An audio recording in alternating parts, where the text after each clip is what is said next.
Sa latest chapter nga ng manga nalaman natin na meron palang napagkasunduan sila Loki at Luffy. Kaya naman ang magiging tanong nga dito ano kaya possibly itong agreement nila? Kung ibabase nga natin sa chapter 1031 yung possible context sa kasunduan nila na to, nalaman nga natin sa chapter na to na gustong kumawala ni Loki sa pagkakatali niya sa Tree of Adam. Inutusan pa nga niya itong si Luffy na kunin daw yung susi sa kadena niyang to na matatagpuan daw sa itaas ng village. Later on nga nung mapansin ni Loki na interesado si Luffy kay Shanks, since nabanggit nga ito ng isa sa mga tauhan niya, dito na nag-spark yung idea ni Loki na makipagkasundo kay Luffy. Meaning kung ano man ang napagkasunduan nila Loki at Luffy, malamang na related ito sa impormasyon kay Shanks. Pero kung iisipin nga natin, parang mababaw na rason lang ito. Impormasyon ni Loki kay Shanks kapalit ng kalayaan niya. Kaya naman sa tingin ko nga may mas malalim pa na napagkasunduan itong dalawa na to. At sa tingin ko nga related ito sa possible na pag-frame up kay Loki. Dahil kung iisipin nyo, simula nga sa pag-uumpisa ng arc na to, finifeed nga tayo ng information ni Oda na kalaban at masama itong si Loki. Where in fact hindi pa naman natin alam ang katotohanan o wala pa naman tayong nakikita na facts. Kaya posibleng nabanggit ni Loki kay Luffy kung sino ang nag-frame up sa kanya at kung ano ba talaga ang katotohanan sa sitwasyon niyang to. Malamang pinapa-figure out ni Loki kay Luffy itong problema niya nang sa ganon once na mapatunayan na wala naman pala talagang kinalaman si Loki sa pagkamatay ng hari ng Elbaf, magkukusa na ang mga giants ng Elbaf na pakawalan siya. Sa tingin ko lang naman yan. Bali isa nga lang itong topic na to sa pag-uusapan natin sa video na to. At yes, ito na nga yung analysis video natin para sa chapter 1132. At para umpisahan nga itong topic natin, unahin na nating pag-usapan itong unang karakter na nagpakita sa chapter na to, which is si Colon. Gaya nga ng mga nagdaang arcs na nakakakilala tayo ng mga batang karakter at kilala nila itong si Luffy dahil sa koneksyon nila sa ibang tao,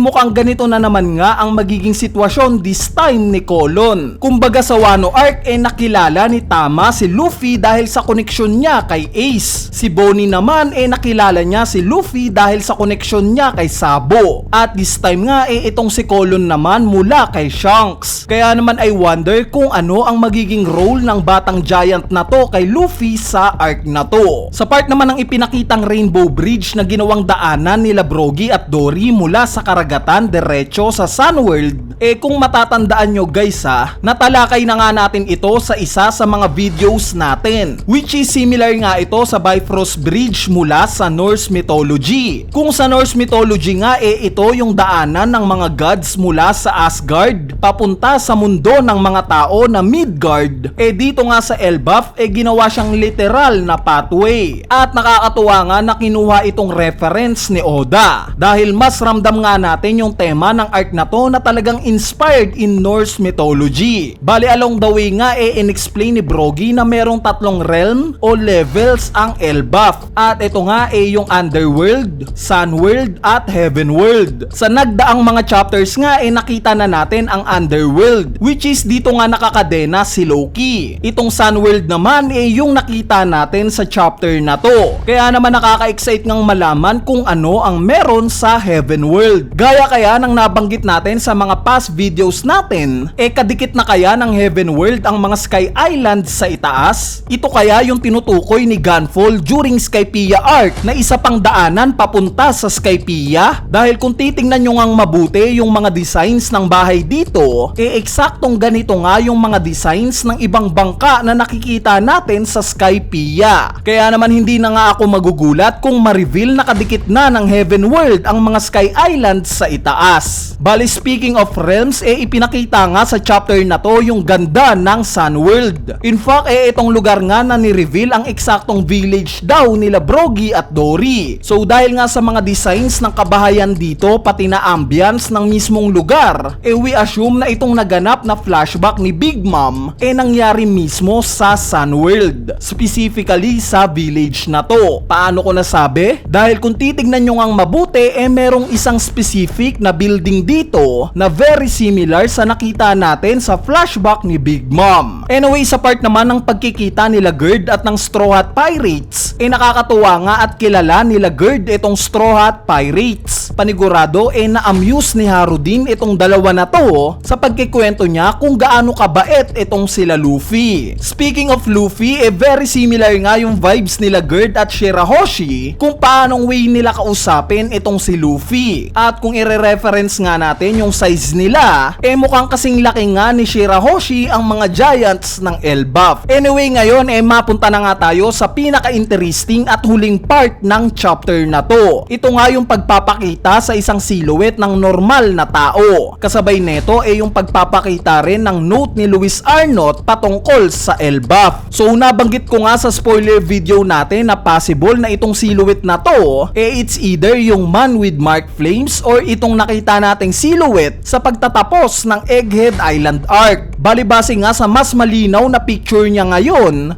most likely nga na itong tao na to at itong nakita natin sa pagtatapos ng Egghead Island arc iisang tao lang. Kaya naman ang magiging tanong nga ngayon sino nga ba ito exactly? Dahil nga sa nakita natin na long hair itong silhouette na to tanggal na nga sa listahan natin itong si Eustace Kid. Kaya naman most likely tatlong karakter na lang ang pagpipilian natin. It's either si Golden Lion Shiki, si Scupper Gaban, or isa itong bagong karakter. Si Shiki nga dahil sa ito yung pinaka-rumored na karakter since may connection nga yung pinagmulan niyang movie na Strong World sa current arc na Elbaf arc. Si Scupper Gaban naman dahil sa siya na nga lang sa Roger Pirates na may mataas ang posisyon na hindi pa nakikilala ng Straw Hat Pirates. At lastly, possible na bagong karakter dahil sa obvious na rason, bagong arc, meaning magpapakilala ng bagong karakter. Bali, para sa inyo ba? Sino sa tingin nyo itong misteryosong karakter na to? Kung may idea nga kayo, i-comment nyo na yan sa ating comment section sa ibaba para mapag-usapan natin yan.